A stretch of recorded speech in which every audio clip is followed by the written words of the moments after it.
Assalamualaikum warahmatullahi wabarakatuh.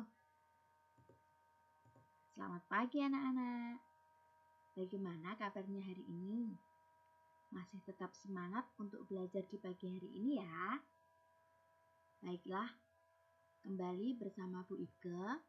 Coba anak-anak sebelum belajar, biasakan untuk sudah sholat tadi subuh, lalu mandi pagi terlebih dahulu, berpakaian rapi, lalu sarapan, dan jangan lupa berdoa sebelum kita mulai belajar. Baiklah, pada pagi hari ini kita masih dalam tema 1, yaitu pertumbuhan dan perkembangan makhluk hidup. Masih dalam subtema 1. Nah, pada pertemuan sebelumnya kemarin, anak-anak sudah Bu Guru ajarkan tentang menjaga kesehatan tubuh. Nah, salah satu cara menjaga kesehatan tubuh adalah dengan makan makanan yang bergizi.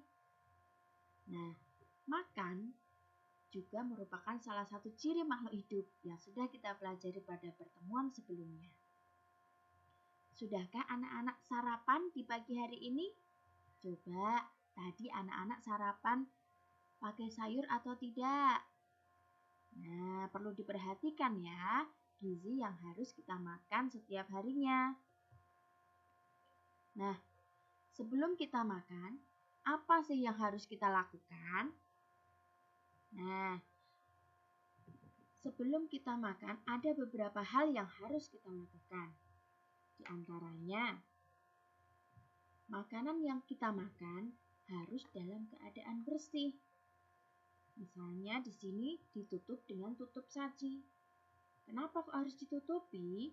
Agar terhindar dari lalat. Yang mana lalat itu sangat berbahaya apabila menghinggap dalam makanan kita. Lalu, yang harus kita lakukan sebelum makan adalah mencuci tangan kita. Dan yang berikutnya adalah berdoa sebelum makan.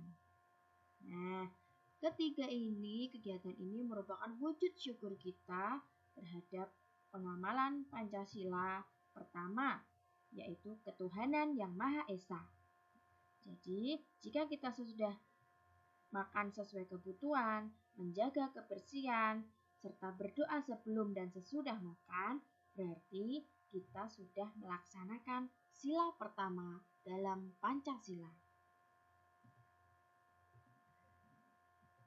Nah, dalam makanan yang sehat, salah satu makanan yang katakan sehat itu adalah apa anak-anak yang Bu Guru tunjukkan di sini?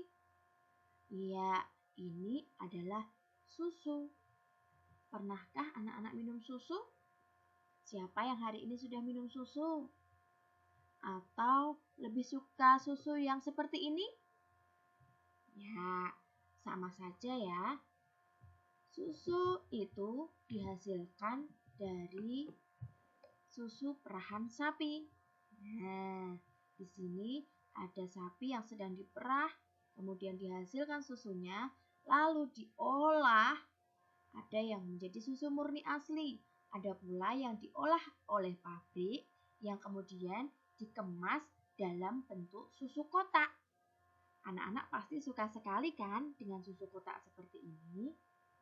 Nah, di sini Bu Guru punya daftar perusahaan atau pabrik yang memproduksi atau membuat susu kotak setiap hari. Nah, coba anak-anak perhatikan di sini. Ada perusahaan A membuat susu kotak sebanyak 1.200 kotak dalam waktu 1 bulan. Lalu ada lagi perusahaan B menghasilkan 3.000 kotak dalam waktu 1 bulan. Kemudian perusahaan C menghasilkan berapa anak-anak? Ya, betul sekali. 4.800 kotak. Lalu perusahaan D menghasilkan susu kotak sebanyak berapa anak-anak? Ya, betul, 3.250 kotak.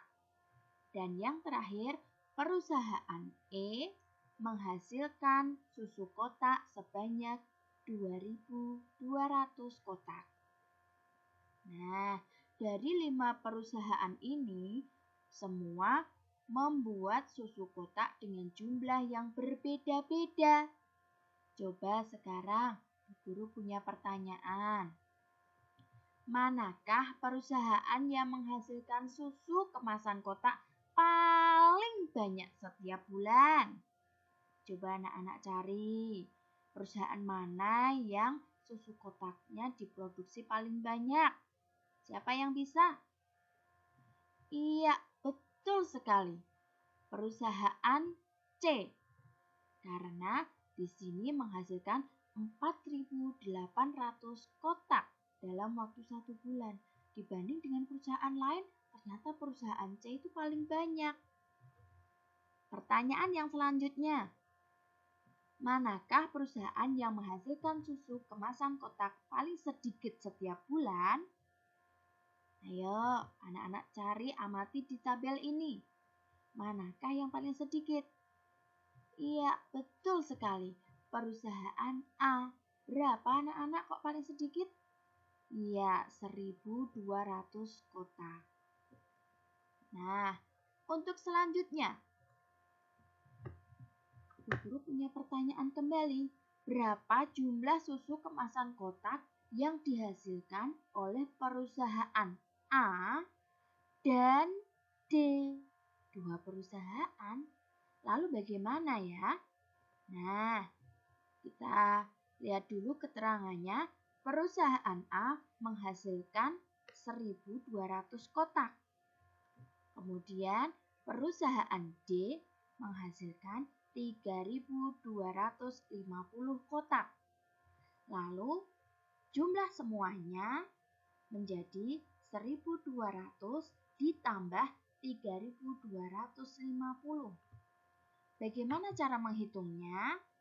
Nah, di sini Bu Guru akan mengajari anak-anak semuanya cara menghitung bilangan 2 bilangan seperti ini. Yaitu dengan cara disusun ke bawah. Tadi perusahaan A menghasilkan susu kotak sebanyak 1.200.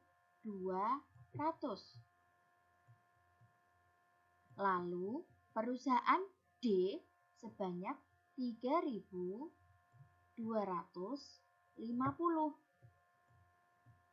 Kita susun ke bawah seperti ini. Urut ya anak-anak. Nah, lalu kita jumlahkan.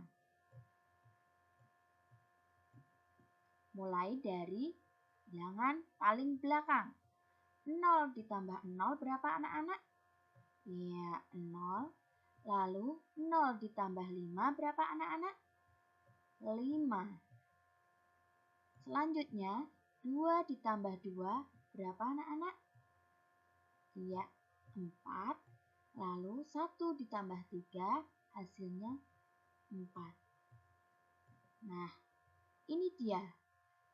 Berapa ini kita baca? 4.450 susu kotak yang dihasilkan oleh perusahaan A dan perusahaan D. Jadi perusahaan A dan perusahaan D menghasilkan susu kemasan kotak sebanyak 4.450. Bisa dipahami ya anak-anak?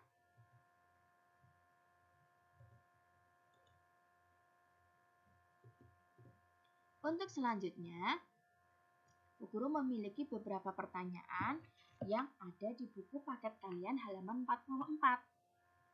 Ada pertanyaan yang pertama, berapa jumlah susu kemasan kotak yang dihasilkan perusahaan A dan B?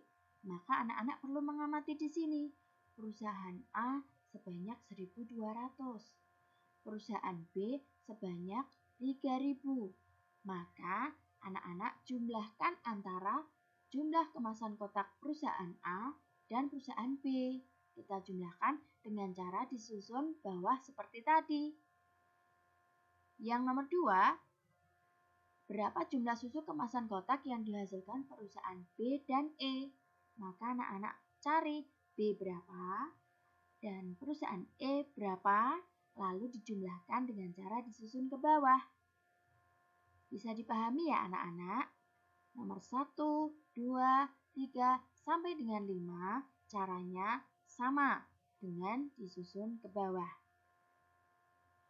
Baiklah, itu tadi tugas dari Bu Guru. Kerjakan tugas dengan baik ya. Jika masih ada yang kurang jelas, bisa bertanya lewat WA Group bersama dengan Ibu Ika ya.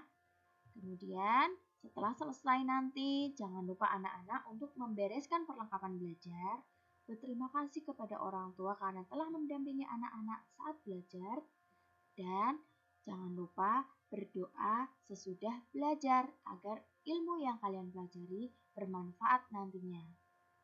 Baiklah, itu tadi penjelasan dari Bu Guru. Semoga bisa bermanfaat memudahkan anak-anak untuk belajar di rumah. Terima kasih atas kerjasamanya untuk anak-anak dan juga Bapak atau Ibu yang telah mendampingi anak-anak di rumah. Sekian dari Bu Ike. Wassalamualaikum warahmatullahi wabarakatuh.